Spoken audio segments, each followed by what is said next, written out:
pieces here represent several years of exploration. I've traveled a great deal. I've spent a lot of time in India, and I think that a lot of my inspiration subliminally comes through from India.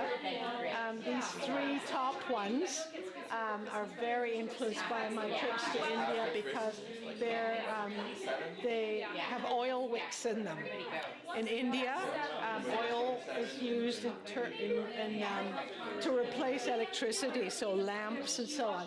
So I bought these oil wicks at a market in India. I was also working with encaustic. So I'm trying to say a lot with the very basic materials. And then because I like assemblage so much, I went into nesting materials, which is a combination of painting and assemblage. Okay. And in this one, it really is interesting because my brother passed away about a year ago, and I started doing a series of very representational images of him. He was a very big personality, and he was an extremely good artist. And I had it all mapped out, but it wasn't going anywhere.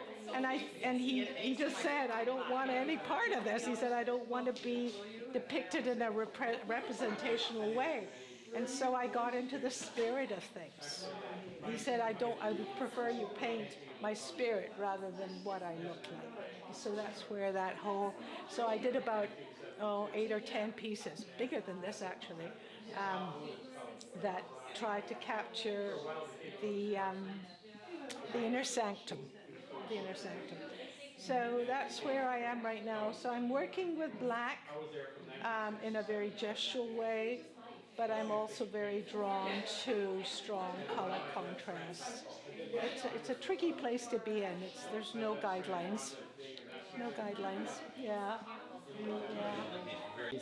Right. Well, these pieces are all small, which is a real departure for me, and I just found it an interesting way to paint for this show. I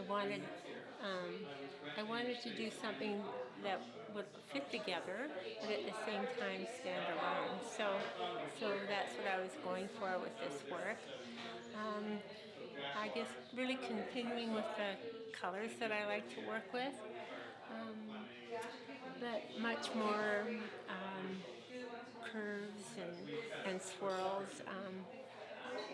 I found them quite exciting to do, but still having the geometry of the lines still there, and a fun way to paint for the show this year.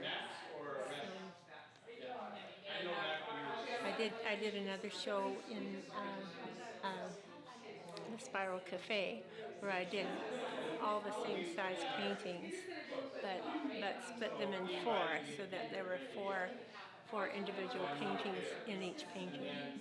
And I think this is a takeoff from that show and a continuation of working to develop my style in painting. So I'm happy with it. Thank you. Thank you, Edward.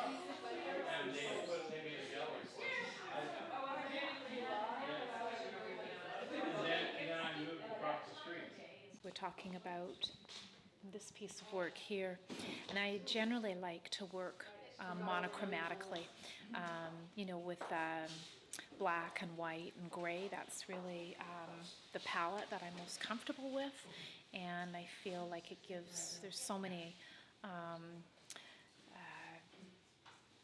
expressions in just a monochromatic palette. So with this one, I like to paint on paper as well, 22 by 30. And for this, my palette is really about black and about gray. Compositionally, it's divided into 3. And I love mark making, the process of mark making and using different tools. And, for this one, it was about layering and then just doing some mark making with a certain amount of energy in this painting. I think there's a lot of energy in this painting. I think it's a painting that has a lot of energy in it, but yet also takes you to kind of a quiet place for me. That's partly why I like working with just monochromatic colors, you know.